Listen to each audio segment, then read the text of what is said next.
വിവരസാങ്കേതിക വിദ്യ എന്ന പദപ്രയോഗം തന്നെ തികച്ചും അന്യമായിരുന്ന കേരളത്തിന്റെ സാമൂഹിക പശ്ചാത്തലത്തിൽ നിന്ന് ആരംഭിക്കാം ഇന്ത്യയുടെ ആദ്യത്തെ IT പാർക്ക് എന്ന യാഥാർത്ഥ്യത്തെക്കുറിച്ചുള്ള വിവരണം. 2017 തുടക്കത്തിൽ നിൽക്കുമ്പോൾ നമ്മൾ പലരും നൂതന സാങ്കേതിക വിദ്യയുടെ വക്താക്കളായി നടിക്കുന്നു. നെക്സ്റ്റ് ജനറേഷൻ എന്ന വാക്കിൽ നാം നമ്മുടെ നാളെകളെ കാണുന്നു. ഇരിക്കുന്നിടത്ത് വിരൽത്തുമ്പിൽ ലോകത്തെ ഒതുക്കുന്നു. ആൻഡ്രോയിഡിനെ കുറിച്ചും iOS ആപ്പിൾ സോഫ്റ്റ്വെയറിനെ കുറിച്ചും വാചാലരാകുന്നു. വിവര സാങ്കേതിക വിദ്യയുടെ ലേറ്റസ്റ്റ് അപ്ഡേഷനെ കുറിച്ചായി നമ്മുടെ പുത്തൻ തലമുറയുടെ സംസാരങ്ങൾ അധികവും. ജനിച്ച് 2 വയസ്സ് തികയും മുൻപേ കുട്ടികളുടെ കയ്യിൽ കളിക്കോപ്പുകൾക്ക് പകരം ലോകത്തെ മുൻനിര കമ്പനികളുടെ ഫോണുകൾ സ്ഥാനം പിടിക്കുന്നു. ഷഷ്ടിപൂർത്തി തികഞ്ഞ നമ്മുടെ കൊച്ചു കേരളത്തിലെ സമകാലീന കാഴ്ച മാത്രമാണിത്. നമ്മുടെ 2 തലമുറ പിന്നോട്ട് ചിന്തിച്ചാൽ അവർക്ക് കമ്പ്യൂട്ടർ എന്നത് ഒരു അത്ഭുതമായിരുന്നു. കയ്യെത്താ കൊമ്പത്തെ അമ്പിളിമാമനെ പോലെ. കേവലം 28 വർഷം പിന്നിലുള്ള അവസ്ഥയാണിത്. കേൾക്കുമ്പോൾ ആശ്ചര്യപ്പെടേണ്ടതില്ല. ആ കാലഘട്ടത്തിലാണ് കേരളത്തിലെ IT സങ്കല്പങ്ങൾക്ക് വേരായി മാറിയ പ്രയത്നങ്ങളും ആശയങ്ങളും ആരംഭിച്ചത്. അവിടെ നിന്ന് തന്നെയാണ് ഇന്നത്തെ IT പാർക്ക് എന്ന അനിവാര്യതയുടെ ജനനവും.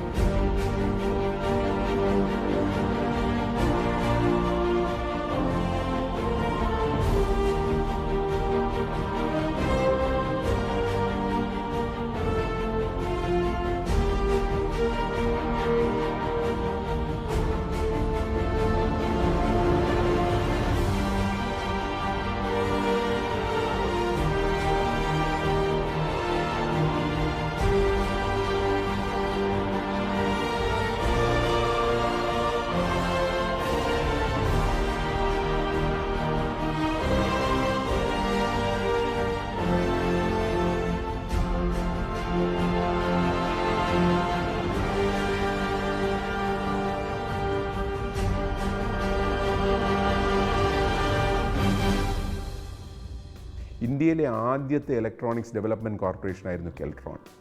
അതുപോലെ തന്നെയാണ് ഇന്ത്യയിൽ ആദ്യമായിട്ട് ഒരു റിസർച്ച് ആൻഡ് ഡെവലപ്മെൻറ്റ് സെൻറ്റർ സംസ്ഥാന തലത്തിൽ തുടങ്ങുന്നതാണ് electronic research and development centre. ഇത് രണ്ടിനും പിന്നിൽ ശ്രീ KPP നമ്പ്യാരുടെ ഇച്ഛാശക്തിയായിരുന്നു. ആ ഒരു തുടർച്ചയായിട്ടാണ് ഇന്ത്യയിലെ ആദ്യത്തെ ടെക്നോളജി പാർക്ക് തിരുവനന്തപുരത്ത് ടെക്നോ പാർക്ക് എന്ന പേരിൽ തുടങ്ങുന്നത്.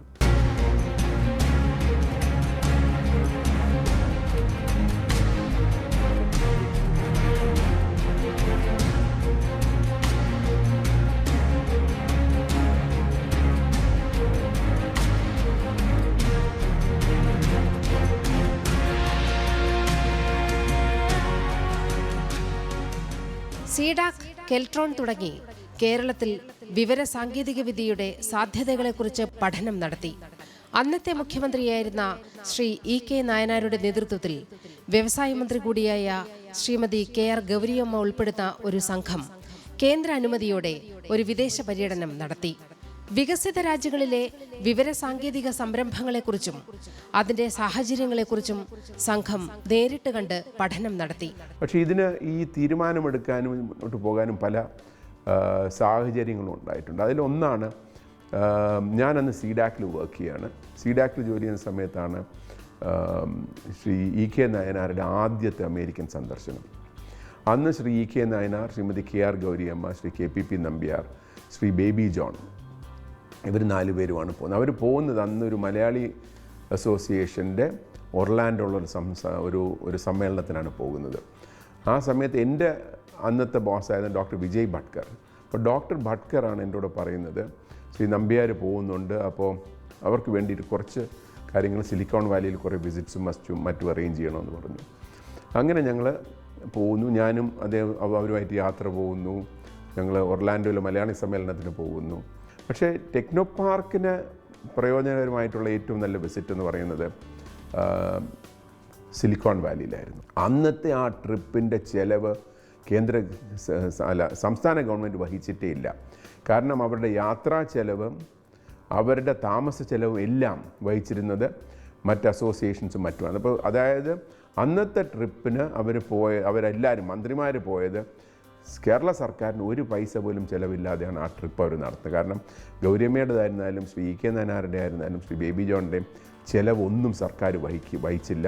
അത് ശരിയല്ല എന്നുള്ളൊരു സ്റ്റാൻഡ് അവരെടുക്കുകയും ആ ചിലവ് മുഴുവനും അന്ന് അവരെ ക്ഷണിച്ച അസോസിയേഷൻസും അവർ താമസിച്ചതൊക്കെ അസോസിയേഷൻ മെമ്പർമാരുടെ അല്ലെങ്കിൽ അവരെ അറേഞ്ച് ചെയ്ത വീടുകളിലോ.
മലയാളികൾ ആപ്പിൾ എന്ന IT കമ്പനിയെക്കുറിച്ചും ഐഫോൺ എന്ന ഉൽപ്പന്നത്തെക്കുറിച്ചും അറിഞ്ഞു തുടങ്ങുന്നത് കേവലം 12 കൊല്ലങ്ങൾക്ക് മുൻപാണ്. എന്നാൽ 27 കൊല്ലങ്ങൾക്ക് മുൻപ് EK നായനാർ ആപ്പിൾ ഫാക്ടറി സന്ദർശിക്കുകയും അവിടുത്തെ നടത്തിപ്പുകളെക്കുറിച്ച് നേരിട്ട് കണ്ട് മനസ്സിലാക്കുകയും ചെയ്തു എന്നതാണ് കൗതുകം. വിമർശനങ്ങളുടെ കൂരമ്പുകൾ എത്രയേറ്റാലും ഒരു പുത്തൻ സാധ്യതയെക്കുറിച്ച് നേരിട്ട് കണ്ട് മനസ്സിലാക്കാനും അതിലെ നന്മകൾ കേരളത്തിനായി പകർത്താനും അന്ന് കമ്മ്യൂണിസ്റ്റ് നിയന്ത്രണത്തിലുള്ള ഒരു സർക്കാരിന് സാധിച്ചു എന്നത് കേരള ജനത തിരിച്ചറിയണം. അവിടെയാണ് ഞാൻ പറയുന്ന ഒരു വലിയൊരു ടേൺ ഇൻ ഇവൻറ്റ്സ് കാണുന്നത്.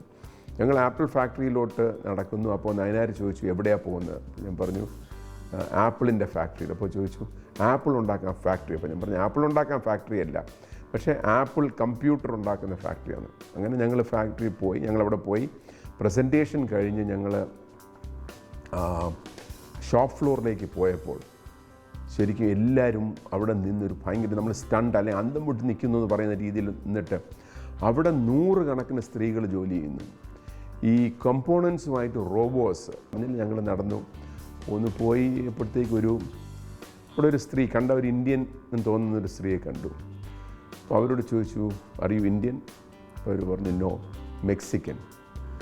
അപ്പോൾ അവരോട് അടുത്ത ഈ ചോദ്യങ്ങളെന്ന് പറഞ്ഞാൽ സാധാരണ നമ്മൾ ഇവിടെയും ചോദിക്കാറില്ല, അവിടെയും ആരും ചോദിക്കാത്തത്. ആ സ്ത്രീയോട് ചോദിച്ചു ഹൗ ഓൾഡ് ആർ യു? അപ്പോൾ അവർക്കറിയാം ഒരു VIP വിസിറ്റ് വന്നിട്ടുണ്ട്. പക്ഷേ ആ ശ്രീ കെ നായനാർ ചോദിക്കുമ്പോൾ അദ്ദേഹത്തിൻ്റെ ആ ഒരു ഇന്നസെൻസ് ഉണ്ടല്ലോ, അത് കാരണം ആർക്കും ഒരു ഒഫൻസും ഒന്നുമില്ല. ആരും ആൻസർ പറയും, ഒരു ഒഫൻസും ഇല്ല. അതവർ പറഞ്ഞു 44 or 45 ഒരു നമ്പർ പറഞ്ഞവർ. അടുത്ത ചോദ്യം വീണ്ടും ഇതാ, what is your salary? How much salary എന്ന് ചോദിച്ചു. അപ്പോൾ അവർ പറഞ്ഞു $12. അപ്പോൾ $12 എന്ന് അന്ന് എനിക്ക് തോന്നുന്നു $1 20 രൂപ എന്തോ. അപ്പോൾ അപ്പോൾ ഞാൻ അത് എത്ര അടവെന്ന് ചോദിച്ചപ്പോൾ ഞാൻ പറഞ്ഞു 240 രൂപ. അയ്യോ, അവർക്ക് അത്രേ കിട്ടുള്ളൂ. ഞാൻ പറഞ്ഞു ഇത് ഒരു മാസ ശമ്പളമല്ല, ഒരു ദിവസമായിരിക്കും. ഞാൻ പറഞ്ഞു അല്ല, ഒരു മണിക്കൂറിൻ്റെ ആണെന്ന് ചോദിച്ചു. അപ്പോൾ ചോദിച്ചു അപ്പോൾ ഒരു മാസം എത്ര വരുമെന്ന്. ഞാനപ്പോൾ അത് കണക്കൂട്ടി ഒരു തുക പറഞ്ഞപ്പോൾ അദ്ദേഹം പറഞ്ഞു നമ്മുടെ ചീഫ് സെക്രട്ടറിയെക്കാളും വലിയ ശമ്പളമില്ലേ എന്ന് പറഞ്ഞു. അപ്പോൾ ഞാൻ പറയുന്നത്, ഞാനിത് പറയാൻ പ്രത്യേകിച്ചുള്ള കാരണം എന്ന് പറഞ്ഞാൽ നമ്മൾ പലപ്പോഴും പല കാര്യങ്ങളിലും രാഷ്ട്രീയ നേതാക്കന്മാരെ കുറ്റപ്പെടുത്താറുണ്ടെങ്കിലും നമ്മുടെ രാഷ്ട്രീയ നേതാക്കന്മാരിൽ തന്നെ പലരുമുണ്ട്, അതായത് അവർക്ക് നല്ല കാര്യങ്ങൾ കണ്ടാൽ അത് അക്സെപ്റ്റ് ചെയ്യാൻ അവർക്ക് ബുദ്ധിമുട്ടില്ല. ഞങ്ങൾ അവിടെ നിന്ന് ഇറങ്ങുമ്പോഴത്തേക്കും നമുക്ക് നമ്മുടെ നാട്ടിലിങ്ങനെ ചെയ്തുകൂടെയെന്ന് ചോദിച്ചപ്പോൾ ഗൗരിയമ്മ പറഞ്ഞു ഒരു ഫയലുണ്ട്, എല്ലാം സ്റ്റഡി ചെയ്തിട്ടുണ്ട്, ഇതുപോലത്തെ ഒരു പ്രോജക്റ്റിന് വേണ്ടി നമ്മൾ അതൊന്ന് ക്ലിയർ ചെയ്താൽ നമുക്ക് തുടങ്ങാം എന്ന് പറഞ്ഞു. ശരിക്കും പറഞ്ഞാൽ ആ ഒരു വിസിറ്റായിരുന്നു ടെക്നോ പാർക്കിൻ്റെ തുടക്കത്തിലേക്ക് ഞാൻ കാണുന്ന ഒരു വലിയൊരു സ്റ്റെപ്പ്.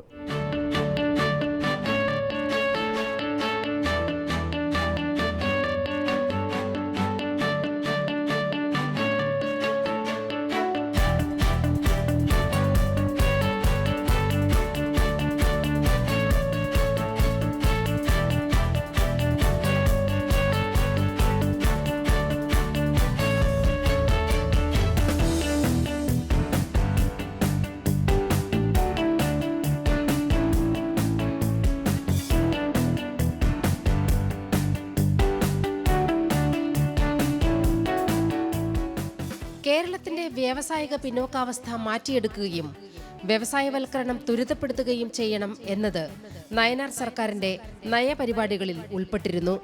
അതിനാൽ തന്നെ സംഘത്തിന്റെ ആ യാത്രയിൽ നിരവധി അമേരിക്കൻ മലയാളി വ്യവസായികളെ കേരളത്തിൽ അവരുടെ സംരംഭങ്ങൾ തുടങ്ങാൻ ക്ഷണിക്കുകയും ചെയ്തു. ഇതിനുള്ള ആശയം മുന്നോട്ട് വച്ചത് KPP നമ്പ്യാരായിരുന്നു. ദൗത്യത്തിലുടനീളം കേരളത്തിലെ സാങ്കേതിക വ്യവസായം വളർത്താനുള്ള റിപ്പോർട്ടുകളെക്കുറിച്ച് പഠനങ്ങളും ചർച്ചകളും നടന്നു. ഇന്ത്യയുടെ തന്നെ ഇലക്ട്രോണിക്സ് രംഗത്ത് ഒരിക്കലും വിസ്മരിക്കാനാകുന്ന ഒന്നല്ല അദ്ദേഹത്തിന്റെ സംഭാവന. കെൽട്രോൺ എന്ന സ്ഥാപനത്തിന്റെ ഉദയം അദ്ദേഹത്തിലൂടെയായിരുന്നു. ഇന്ത്യൻ ടെലിഫോൺ മേഖല, CDAC, CEDT തുടങ്ങി നിരവധി സ്ഥാപനങ്ങൾക്ക് അദ്ദേഹം തുടക്കം കുറിച്ചു. സ്വന്തം നിശ്ചയദാർഢ്യത്തിന്റെയും സംഘാടക മികവിന്റെയും ബലത്തിൽ രാജ്യത്തിന് നൽകിയ സ്തുത്യർഹ സേവനത്തിന് രാജ്യം അദ്ദേഹത്തെ പത്മഭൂഷൺ നൽകി ആദരിച്ചു.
ടെക്നോ പാർക്കിൻ്റെ തുടക്കമോ അതോ നമ്മുടെ സംസ്ഥാനത്ത് അത് തുടങ്ങുന്നതിന് വേണ്ടിയിട്ടുള്ള നടപടി ടെക്നോ പാർക്ക് എന്നുള്ള നിലയിലല്ലായിരുന്നല്ല. നമ്മൾ കമ്പ്യൂട്ടർ ആപ്ലിക്കേഷനായിട്ടുള്ള വിധത്തിലുള്ള ഫാക്ടറികൾ തുടങ്ങുന്നതിന് വേണ്ടിയിട്ടുള്ള നടപടികൾ എടുക്കുന്നത്. ആദ്യം ഇതിനെ പറ്റിയിട്ടുള്ള ആലോചന ഉണ്ടായിരുന്നു. KPP നമ്പ്യാർ അന്ന് അദ്ദേഹം നമ്മുടെ എല്ലാ ഇൻഡസ്ട്രീസ് ഡിപ്പാർട്ട്മെൻറ്റിലെ അഡ്വൈസറായിട്ടിരിക്കുകയായിരുന്നു. അദ്ദേഹമാണ് ഇതാദ്യം തുടങ്ങുന്നതും ഒക്കെ എളുപ്പമായിട്ടുള്ളത്.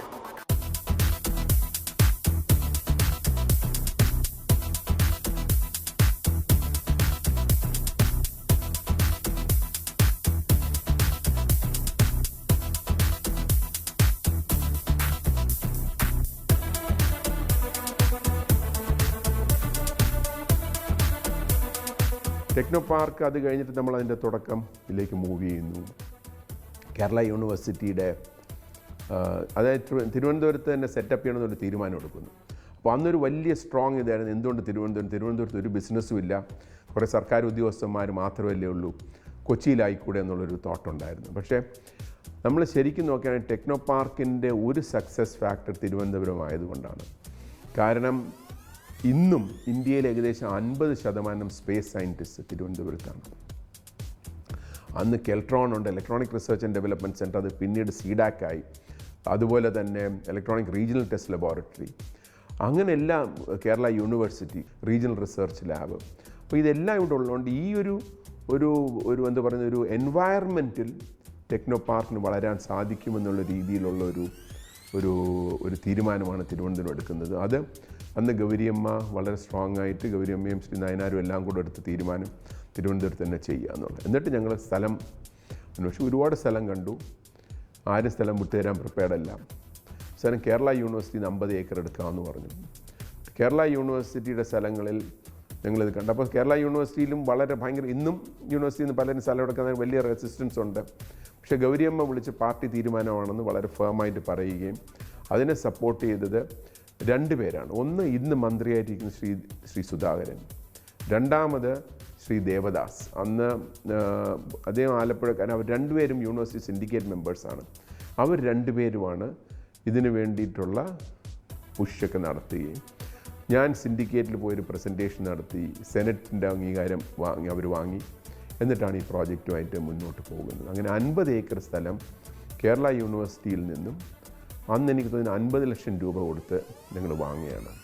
പക്ഷേ അതായിരുന്നു ടെക്നോ പാർക്കിന് തുടക്കം. അന്ന് പക്ഷേ ഈ സ്ഥലം യൂണിവേഴ്സിറ്റിയിലുള്ളവരും മറ്റ് പലരും ഇത് വളരെ മോശമായിട്ടുള്ള സ്ഥലമാണ് എന്ന് വിചാരിക്കുകയും, യൂണിവേഴ്സിറ്റിയിലുള്ള ചിലർ ഗൗരിയമ്മയോട് ചെന്ന് പറഞ്ഞ് ഇത് മോശമായിട്ടുള്ള സ്ഥലമാണ് കൊടുത്തിരിക്കുന്നതെന്ന് പറഞ്ഞു. വേറെ സ്ഥലം വളരെ ഫ്ലാറ്റായിട്ടുള്ള ഇന്ന് സ്റ്റേഡിയം കിടക്കുന്ന സ്ഥലം എടുക്കാമെന്ന് പറയും. പക്ഷേ ഞാൻ നോക്കിയിട്ട് ഇത് യൂണിവേഴ്സിറ്റി കാണിച്ചെന്ന സ്ഥലം, അവരുടെ ഉദ്ദേശം എന്താണെന്നും പറയുന്നില്ലെങ്കിലും കാണിച്ച സ്ഥലം. പക്ഷേ ഇവിടെ നിന്ന് ശരിക്കും നമ്മൾ നോക്കുകയാണെങ്കിൽ ഒരു സൈഡിലോട്ട് അറബിക്കടൽ കാണാം, മറ്റേ സൈഡിലോട്ട് നോക്കുകയാണെങ്കിൽ വെസ്റ്റേൺ ഗാട്ട്സ് കാണാം. പിന്നെ അന്ന് എനിക്കറിയാമായിരുന്നു നാഷണൽ ഹൈവേ ഇതിൻ്റെ അടുത്തൂടെ വരുന്നതെന്നുള്ളത് അറിയാം, കാരണം അതിൻ്റെ ലാൻഡൊക്കെ വെച്ചിട്ട് തുടങ്ങിയിരുന്നു. അപ്പോൾ ഞങ്ങളൊരു തീരുമാനം എടുത്ത് ഇത് മതി എന്നുള്ളതാണ്. ആ ഒരു തീരുമാനം എടുത്ത് എനിക്ക് തോന്നുന്നു അത് വളരെ അന്നത്തെ സാഹചര്യത്തിൽ വളരെ നല്ല തീരുമാനമായിരുന്നു. ആ ഒരു തീരുമാനത്തോടു കൂടിയാണ് ഞങ്ങൾ ഈ പ്രോജക്റ്റുമായിട്ട് മുന്നോട്ട് പോകുന്നത്.